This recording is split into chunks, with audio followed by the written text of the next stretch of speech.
Waouh! Vous êtes un ange de Satan, pas quand vous quittez l'église. Vous êtes un ange de Satan quand vous avez utilisé l'église à des fins impures. Quand vous avez fait croire à l'église que vous êtes engagé et que l'église a dépensé pour vous et qu'à la fin, on découvre que vous étiez un manipulateur, un bandit. Il ne faut pas croire que, il faut pas dire que non, mais comment chez eux là, et que tu quittes l'église, on dit que tu es un ange de Satan, c'est faux. C'est pas ça. Tu es allé en Chine, on t'a payé l'école, on t'a fait tout. On a même voulu t'emprisonner en Chine. C'est nous qui t'avons aidé pour qu'on ne t'emprisonne pas en Chine. Sinon, en ce moment, tu serais dans une prison chinoise. Tu serais la copine de quelqu'un dans une. Moi, j'ai suivi des films où les Chinois cherchent des femmes. Ou pour avoir une femme dans beaucoup de villes chinoises. Ça n'existe pas. Il y a une femme sur 1000 personnes. Et deux fois, un père peut marier sa fille par année aux hommes. L'année là, après, il récupère sa fille. L'année là, à tel homme.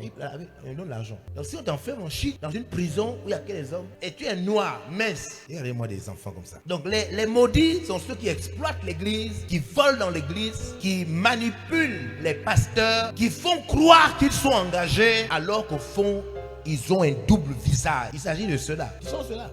C'est pas juste que quelqu'un est dans l'église et puis ne prie plus d'envers l'air et puis il est un diable. Non, c'est pas cela. Jésus a parlé de diable à Judas parce que Judas a trahi Jésus. Parce que Jésus a donné à Judas des responsabilités. Jésus a prié pour Judas. Jésus a établi Judas apôtre. Ça ou c'est pas ça? C'est pourquoi Jésus a dit un d'entre vous est un démon. Donc c'est pas, on n'est pas en train de dire que quiconque ne peut d'envers l'air est un diable. Non, on est en train de dire ceux qui ont profité de l'église, qui ont fait croire qu'ils étaient engagés. L'église te paye des billets d'avion, l'église t'a fait ceci, l'église t'a payé l'école, l'église t'a fait ceci, on a même voulu t'emprisonner, l'église t'a délivré. Et puis après tu dis que non, vraiment, tu disparais comme un vaurien. Ça c'est le péché.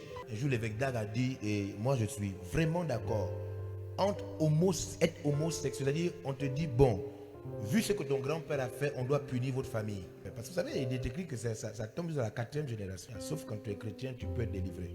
Mais on te dit, on doit punir votre famille. 2 châtiments.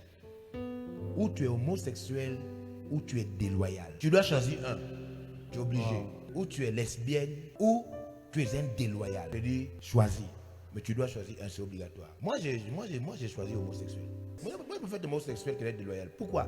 Parce que dans ma Bible, quand j'ai lu dans 1 Corinthiens chapitre 6, à partir du verset 9, lisons, vous allez voir. Il y a beaucoup de gens qui disent, non, moi je ne peux pas être homosexuel pour faire être déloyal. Tu ne connais pas, toi tu ne connais rien. Oui. Ne savez-vous pas que les injustes n'hériteront point le royaume de Dieu? Yes. Ne vous y trompez pas. Yes. Ni les impudiques. Écoutez bien, ni les impudiques. Ni les idolâtres. Ni les idolâtres. Ni les adultères. Adultères. Ni les efféminés. Efféminés. Ce sont eux là. C'est nous là. Wow. Il y a nous qui avons dit qu'on peut faire. Nous on peut faire certains péchés parce qu'on sait que à la fin on est sauvé. Oh yes. Il y a des péchés, même le sang de Jésus ne traite pas ça. Sinon Satan serait sauvé. Judas serait sauvé, Absalom serait sauvé, Adonijah serait sauvé, n'est-ce pas? Corée, Dotan et Abiram. Wow. Sambala, Tobija. C'est-à-dire tous les noms que je cite là, ils ne sont pas sauvés. C'est-à-dire peu importe la grâce de Dieu, les gens là n'ont pas été sauvés. Wow. Ananias et Saphira, Judas Iscariote, les efféminés. Lisez, continuez. Ni les infâmes, ni les voleurs, ni les cupides, ni les ivrognes, ni les outrageux, ni les ravisseurs, n'hériteront le royaume de Dieu. Yes, écoutez. Et c'est là ce que vous étiez. Oui, c'est ce que vous étiez. Donc, on peut avoir été dans ce péché-là. Il ne faut pas toujours accuser les homosexuels. Un homosexuel peut se convertir et servir Dieu plus que toi. Oh, yes. T'imposer les mains. Oh, yes. Il y a beaucoup d'homosexuels qui sont chrétiens aujourd'hui dans l'air. Qui imposent les mains aux gens. Des lesbiennes qui imposent les mains aux gens. Elles étaient lesbiennes. Efféminées. Homosexuels. On peut être homosexuel et puis se mettre à genoux. Dieu, pardonne-moi.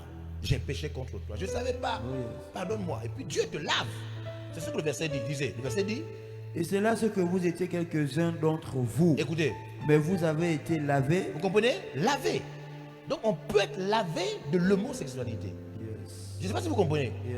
Par contre, on ne peut pas être lavé quand on est déloyal. Il n'y a dans la Bible aucun déloyal qui a été sauvé, qui s'est repenti. On ne peut pas. Quand tu es déloyal, tu es maudit pour toujours. Il faut savoir, quand tu es déloyal, ce n'est pas que tu as quitté quelqu'un, tu as abandonné quelqu'un. Par exemple, Orpa. Orpa n'est pas déloyal. Non, c'est Naomi qui a dit, partez chez vous, retournez dans votre peuple, vers votre peuple. Déloyal, c'est que tu as tissé un lien sacré. Tu as fait des aveux. Tu as profité de quelqu'un qui comptait sur toi. Oh yes. Et tu l'as trahi. C'est-à-dire, déloyal, c'est quelqu'un qui t'a responsabilisé, quelqu'un qui t'a établi, quelqu'un pensait que tu allais demeurer avec lui. C'est pourquoi il t'a établi. Déloyal, c'est quand tu dois à quelqu'un. Dans vos rapports, tu dois à quelqu'un. Quand les gens participent à ton mariage, c'est parce que les gens pensent que tu es chrétien et que tu vas demeurer avec eux. Oh yes.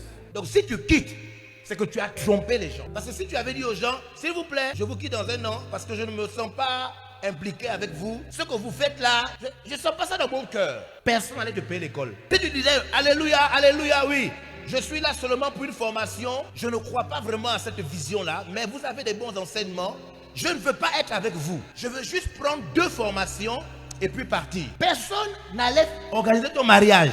On ne peut pas investir pour ceux qui partent. Donc tous ceux qui ont profité, on t'a formé, on t'a établi, tu n'as pas dit tes vraies pensées. Après tu es parti, tu es maudit.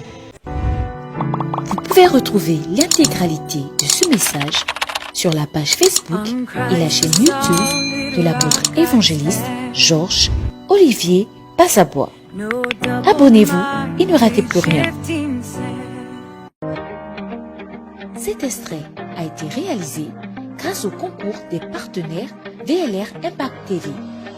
Merci, chers partenaires.